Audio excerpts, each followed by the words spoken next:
मनुष्य के शरीर का सबसे बड़ा शत्रु आलस्य ही है। लेकिन यकीन मानो आज की गौतम बुद्ध की कहानी सुनने के बाद आप जिंदगी में आलस करना ही भूल जाएंगे। तो चलिए गौतम बुद्ध की वह रोचक कहानी की शुरुआत करते हैं। एक बार आलस्य से परेशान एक व्यक्ति गौतम बुद्ध के पास आता है और कहता है, बुद्ध, मेरे अंदर बहुत आलस्य है। मैं इस आलस्य की वजह से अपने जीवन में वो सब कुछ नहीं कर पा रहा जो मैं करना चाहता हूँ। इस आलस्य ने मुझे बहुत परेशान कर रखा है। इसकी वजह से मैं अपने जीवन में उन्नति नहीं कर पा रहा हूँ। कृपया आप मुझे इस आलस्य से छुटकारा पाने का कोई तरीका बताएं। यह सुन गौतम बुद्ध मुस्कुराते हैं और उस आलसी व्यक्ति से कहते हैं, तुम्हें कैसे पता कि तुम्हारे अंदर आलस्य है? उस आलसी व्यक्ति ने कहा, बुद्ध, केवल मैं ही नहीं बल्कि मेरा पूरा परिवार भी यही कहता है कि मैं एक आलसी व्यक्ति हूँ। बुद्ध ने कहा, क्या तुम मुझे इसका प्रमाण दे सकते हो कि तुम एक आलसी व्यक्ति हो? उस आलसी व्यक्ति ने कहा, जी बुद्ध, मैं दे सकता हूँ। बुद्ध ने कहा, फिर प्रमाण दो।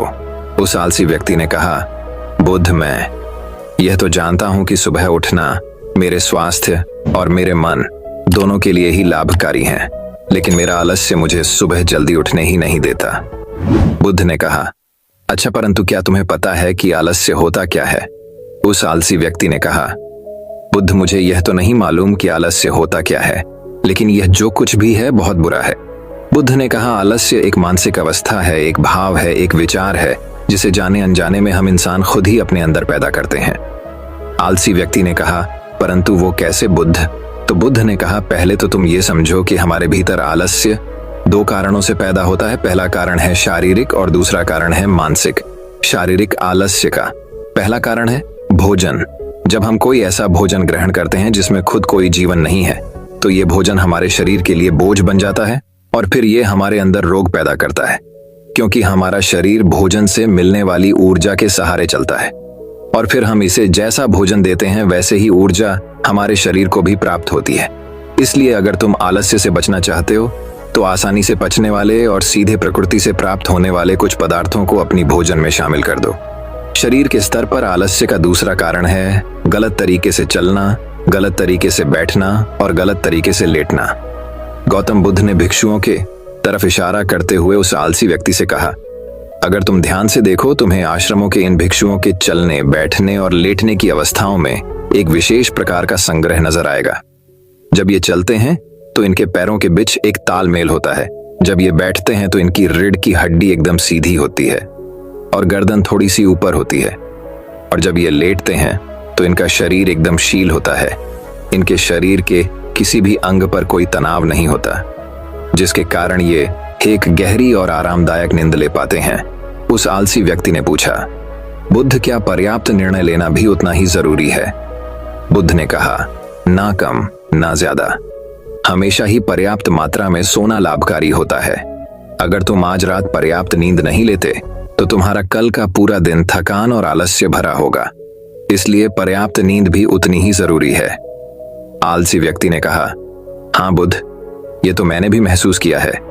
आगे बुद्ध ने कहा, शरीर के आलस्य का तीसरा कारण है सुबह जल्दी ना उठना। यह सुनकर आलसी व्यक्ति ने कहा, हाँ बुद्ध, मैं तो सुबह जल्दी उठ ही नहीं पाता हूं। बुद्ध ने कहा, तुम सुबह जल्दी तब उठ पाओगे जब तुम रात में जल्दी सोओगे। बुद्ध ने आश्रम के वृक्षों की तरफ इशारा करते हुए कहा, इन वृक्षों को देखो, इन्होंने रात्रि में अपने सोने का एक निश्चित समय निर्धारित कर रखा है और यही कारण है कि ये रोज प्रातःकाल जल्दी उठने में सक्षम हो पाते हैं। हर एक बौद्ध भिक्षु को अनुशासन का पालन करना होता है और यही अनुशासन इनके जीवन में संतुलन लाता है। कुछ लोग अनुशासन को एक बंधन समझते हैं। उन्हें लगता है कि अनुशासन उन्हें बांधता है, लेकिन सच्चाई ये है कि अनुशासन हमें बांधता नहीं बल्कि स्वतंत्र करता है। इसलिए अगर तुम शारीरिक स्तर पर से छुटकारा पाना चाहते हो तो खुद को अनुशासन में डालो, एक निश्चित दिनचर्या का पालन करो। उस आलसी व्यक्ति ने कहा, लेकिन बुद्ध, शुरुआत कहाँ से करें? सही तरह का भोजन करने से, सही तरह से बैठने, लेटने और चलने से ही, या फिर सुबह जल्दी उठने से ही? बुद्ध ने कहा, शुरुआत अभी से करो। जो भी तुम इस समय कर रहे हो उसे पूरे ध्यान से करो। पहले तो मन के स्तर पर आलस्य को समझो। बुद्ध ने कहा, मन के स्तर पर आलस्य का पहला कारण है हमारी पुरानी गलत धारणाएं। जब हम किसी काम के लिए खुद को काबिल नहीं समझते तब हमारी भीतर आलस्य पैदा होता है। अगर हमारे मन ने यह विश्वास कर लिया कि पिछली बार की तरह इस बार भी मैं इस काम में असफल ही कहूंगा, तो उस काम को करने में हमें आलस्य आएगा, जबकि हम खुद को ये नहीं समझा पाते कि पिछली बार और इस बार में बहुत फर्क है। अब हम मानसिक तौर पर वो नहीं हैं जो पहले थे। हमने पिछली बार से बहुत कुछ सीखा भी है। इसलिए मानसिक आलस्य से बचने के लिए सबसे पहले खुद पर विश्वास करना सीखो। मानसिक आलस्य का दूसरा कारण है छोटी सोच वाले और आलसी व्यक्तियों का साथ करना। कई बार ऐसा होता है कि हम खुद आलसी नहीं होते, लेकिन कुछ आलसी और कामचोर लोगों के साथ रहते रहते हम खुद भी आलसी और कामचोर बन जाते हैं। ये सुन उस आलसी व्यक्ति ने कहा, हाँ बुद्ध, ये तो मैंने भी महसूस किया है। बुद्ध ने कहा, तो सबसे पहले आलसी और कामचोर लोगों की संगति में रहना छोड़ो। बुद्ध ने आगे कहा, मानसिक आलस्य का तीसरा कारण है काम को टालने की आदत। काम को टालना आलस्य और मानसिक तनाव का सबसे बड़ा कारण है।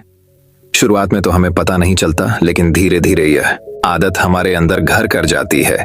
और ये एक अकेली आदत है जो किसी भी इंसान की जिंदगी बर्बाद करने के लिए काफी है। इसलिए जो काम आज किया जा सकता है उसे कल पर कभी न डालें हैं।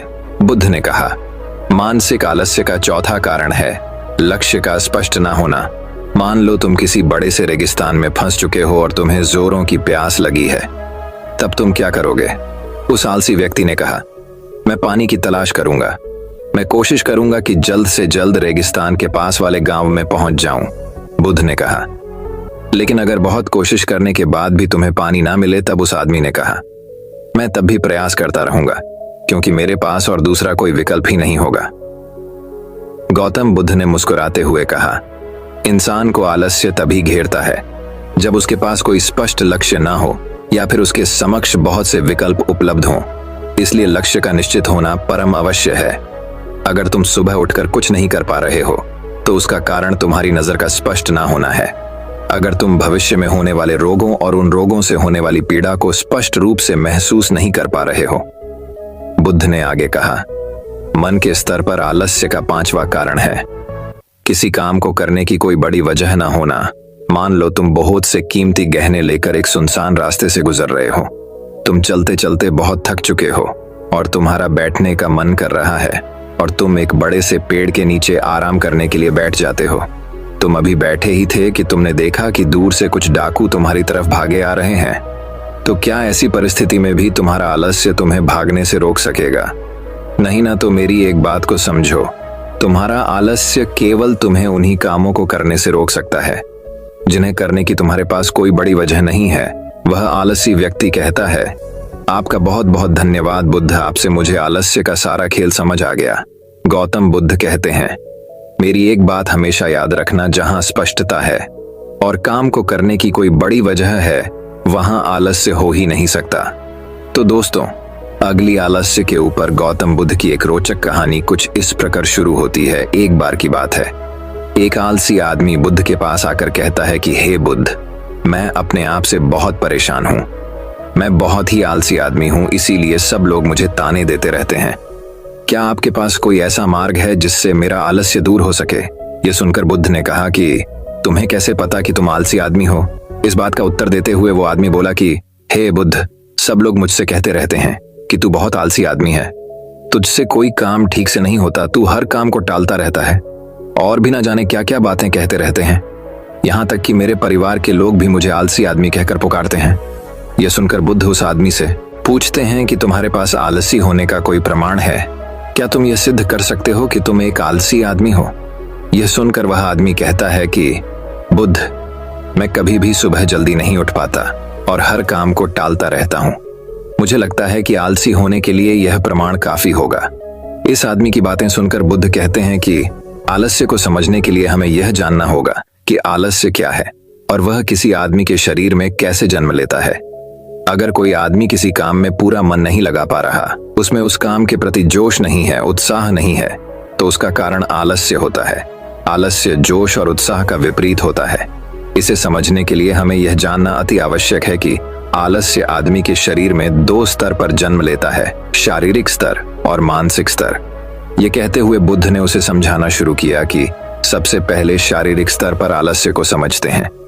इसके बाद बुद्ध ने अपने धाम के भिक्षुओं की तरफ इशारा करते हुए कहा कि तुम जरा गौर से इन भिक्षुओं का चलना, उठना, बैठना और लेटना देखो। इन भिक्षुओं के चलने में एक तालमेल होता है, एक लय होती है, एक आनंद होता है। और जब ये बैठने की मुद्रा में होते हैं तो इनकी रीढ़ की हड्डी सीधी होती है और गर्दन थोड़ी सी उठी हुई होती है। और वहीं पर जब ये लेटते हैं तो इनका पूरा शरीर एकदम शांत और स्थिर होता है। और वहीं जब एक आलसी आदमी चलता है तो वह एकदम झुका हुआ, थका थका और बिना आनंद के चल रहा होता है। याद रखो, 70% आलस्य हमारे उठने, बैठने, चलने और लेटने से तय होता है। अगर हम अपनी इन अवस्थाओं को समझ लेते हैं और होश पूर्वक चलने, उठने और बैठने का अभ्यास करते हैं, प्रयत्न करते हैं, तो हमारा 70% आलस्य दूर हो जाता है। शारीरिक स्तर पर आलस्य का दूसरा मुख्य कारण होता है सही नींद ना लेना। अक्सर हमें पता ही नहीं होता कि हमें कितनी देर सोना है। याद रखो, एक मानव शरीर को सीमित समय की नींद लेनी चाहिए। अगर वह सीमित समय से ज्यादा नींद लेता है तो भी वह आलस्य का शिकार होगा, और अगर वो सीमित समय से कम नींद लेता है तो भी वो आलस्य का शिकार होता ही है। यह सुनकर वो आदमी बोला कि ये बुद्ध, एक मानव शरीर को कितनी नींद लेनी चाहिए? इसका उत्तर देते हुए बुद्ध ने कहा कि एक मानव शरीर को 6 से 8 घंटे की नींद लेनी चाहिए। अगर आपका शरीर ज्यादा थका हुआ नहीं है तो 6 घंटे की नींद, अगर ज्यादा थका हुआ है तो 8 घंटे की नींद। इसी के साथ यह भी ख्याल में रखना चाहिए कि सोने के लिए रात का समय निर्धारित किया गया है। कुछ लोग दिन में ही सो जाते हैं, जिसकी वजह से धीरे धीरे आलस्य उनके अंगों में समाने लगता है। शारीरिक स्तर पर आलस्य का तीसरा मुख्य कारण है सुबह जल्दी ना उठ पाना। पूरी प्रकृति, यहाँ तक कि पेड़ पौधे और पक्षी भी सुबह सूर्य उदय होने से पहले जाग जाते हैं। ये हम पक्षियों को देखकर भी समझ सकते हैं कि प्रकृति ने मनुष्य के जागने का कौन सा समय निर्धारित कर रखा है। अगर हम सुबह जल्दी उठते हैं, सूर्य उदय होने से पहले उठते हैं, तो हमारे शरीर में एक स्फूर्ति होगी, एक ताजगी होगी और हम हर काम में अपना मन लगा पाएंगे। यह सुनकर वह आलसी आदमी बोला कि हे बुद्ध, लेकिन मेरा काम ऐसा है जो मैं रात में कर पाता हूं। इसी वजह से मैं रात में सही समय पर नहीं सो पाता और सुबह जल्दी नहीं उठ पाता। तो जिन लोगों का काम रात में होता है वो सुबह कैसे जल्दी उठ पाएंगे?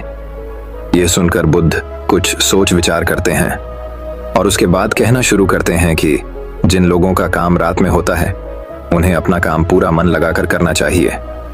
और यदि ऐसे लोग रात में काम करके दिन में भी सोते हैं और सीमित समय की नींद लेते हैं तो वे भी आलस्य से बच सकते हैं। लेकिन रात में जितनी गहरी नींद आती है उतनी गहरी नींद दिन में नहीं आ पाती, क्योंकि दिन में शोर शराबा ज्यादा होता है, जिससे आदमी गहरी नींदरा में नहीं जा पाता। इसीलिए जो आदमी दिन में सोता है उसे कुछ ऐसी व्यवस्था करनी चाहिए जिससे बाहर का शोर शराबा उसकी नींद में बाधा न बन सके।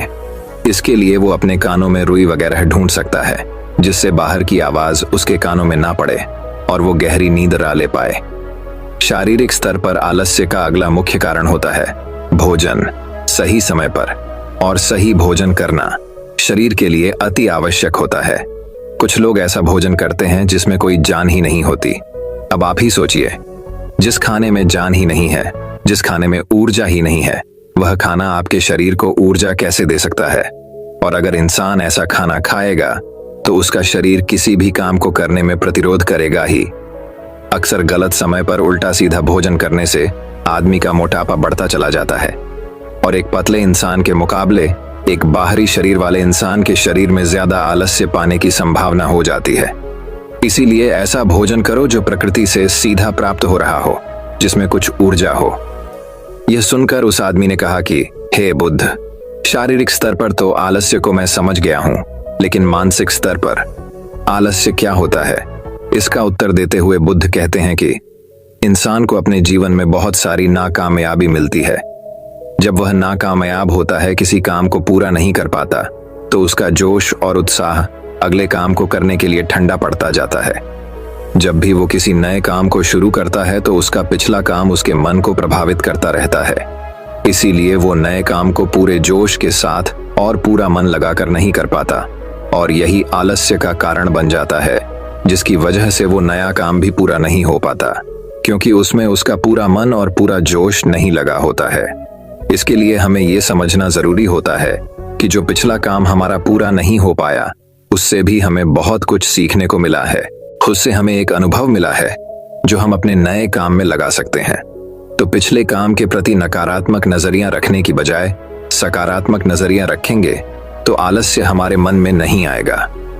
मानसिक स्तर पर आलस्य का दूसरा मुख्य कारण होता है लक्ष्य का स्पष्ट ना होना।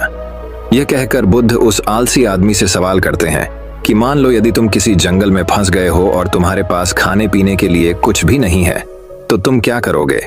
वह आदमी कहता है कि हे बुद्ध, मैं जिंदा रहने के लिए उस जंगल में खाने पीने का सामान ढूंढूंगा।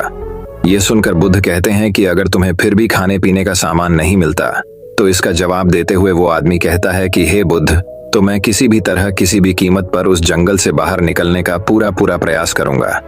ये सुनकर बुद्ध कहते हैं कि चूंकि वहां पर तुम्हारा लक्ष्य स्पष्ट है, इसीलिए तुम्हारे शरीर में कोई आलस्य नहीं आएगा। उस समय तुम्हें पता होता है कि तुम्हारे शरीर के लिए अभी सबसे ज्यादा जरूरी खाना पीना ढूंढना है। अगर तुम नहीं ढूंढोगे तो तुम मर जाओगे। और जब तुम्हारा लक्ष्य स्पष्ट होता है तो आलस्य तुम्हारे मन में आ ही नहीं सकता। लेकिन हमारे दैनिक जीवन में हमारा लक्ष्य स्पष्ट नहीं होता है, जिसकी वजह से हमारे मन की ऊर्जा इधर उधर बिखरती रहती है। अगर हमारा लक्ष्य स्पष्ट होगा तो कोई आलस्य या कोई ताकत हमें हमारा लक्ष्य प्राप्त करने से नहीं रोक सकती। और इसी तरह अगर किसी काम को करने की हमारे पास कोई ठोस वजह नहीं होती तो भी हम उस काम को टालते रहते हैं। उस काम को करने का हमारा मन ही नहीं करता, क्योंकि हमारे मन में यह बात समाई होती है कि इस काम को करके कुछ फायदा तो होगा नहीं।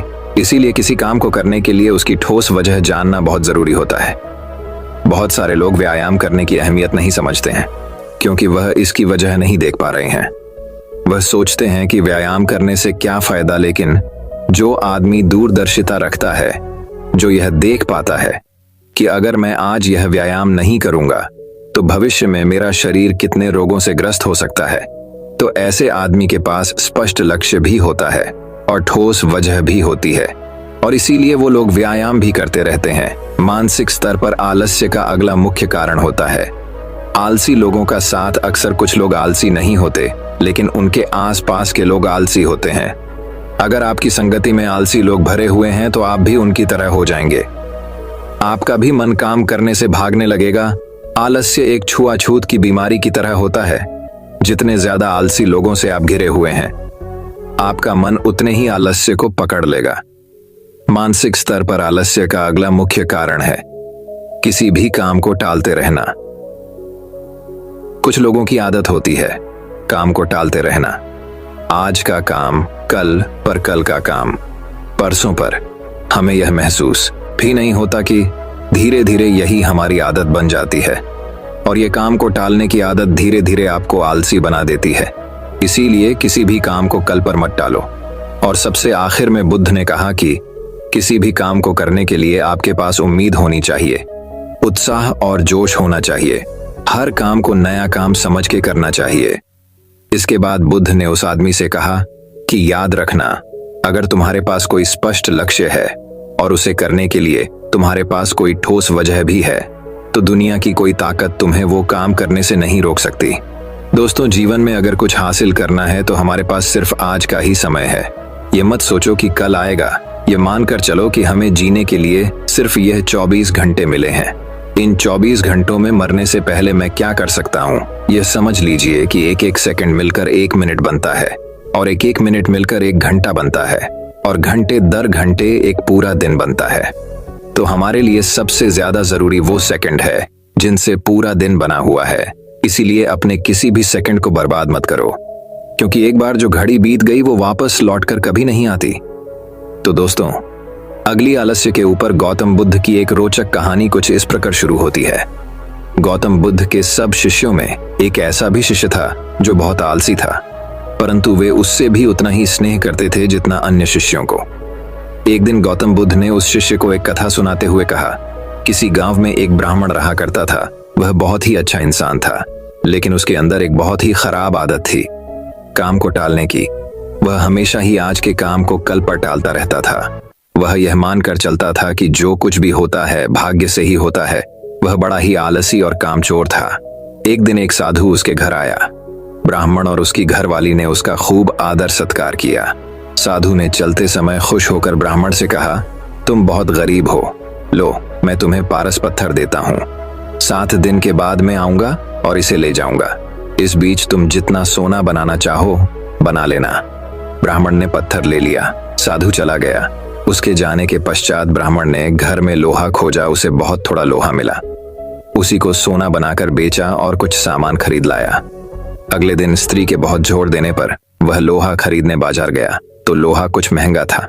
वह घर लौट आया।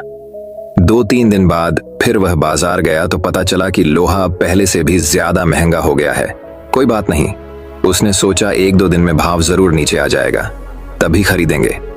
किंतु लोहा सस्ता नहीं हुआ और दिन बीतते गए। 8वें दिन साधु आया और उसने अपना पत्थर मांगा तो ब्राह्मण ने कहा, महाराज मेरा तो सारा समय यूं ही निकल गया, अभी तो मैं कुछ भी सोना नहीं बना पाया। आप कृपया करके इस पत्थर को कुछ दिन मेरे पास और छोड़ दीजिए। लेकिन साधु राजी नहीं हुआ। उसने कहा, तुम जैसा आदमी जीवन में कुछ नहीं कर सकता। तुम्हारी जगह कोई और होता तो पता नहीं अब तक कितना सोना बना चुका होता। जो आदमी समय का उपयोग नहीं जानता वह कभी सफल नहीं होगा। ब्राह्मण पछताने लगा, पर अब क्या हो सकता था। साधु पत्थर लेकर जा चुका था। उसे अपने आलस और भाग्य पर जरूरत से ज्यादा यकीन करने की कीमत चुकानी पड़ी। इसलिए कहा जाता है कि आलस ही मनुष्य के शरीर का सबसे बड़ा शत्रु है। शिष्य अब बुद्ध के कहने का तात्पर्य समझ चुका था। उसने कसम खाई कि वह आज के बाद आलस्य को त्याग देगा। इसके पश्चात उसने कभी आलस नहीं की। दोस्तों, मैं उम्मीद करता हूं कि यह कहानी सुनने से आपके जीवन में अच्छे बदलाव आए होंगे। आपको इस वीडियो से क्या सीखने मिला ये कमेंट करके जरूर बताएं और अपने परिवार, दोस्तों या आपके करीबी इंसान के साथ ये कहानी शेयर करके उन्हें भी इस ज्ञान से परिचित करवाएं। बाकी अगर आपको ये वीडियो दिल से अच्छी लगी हो तभी इस वीडियो को लाइक कर देना और आपने अब तक इस चैनल को सब्सक्राइब न किया हो तो चैनल को सब्सक्राइब भी जरूर कर देना। आपका हर दिन शुभ हो और खुशियों से आपका जीवन भरा रहे।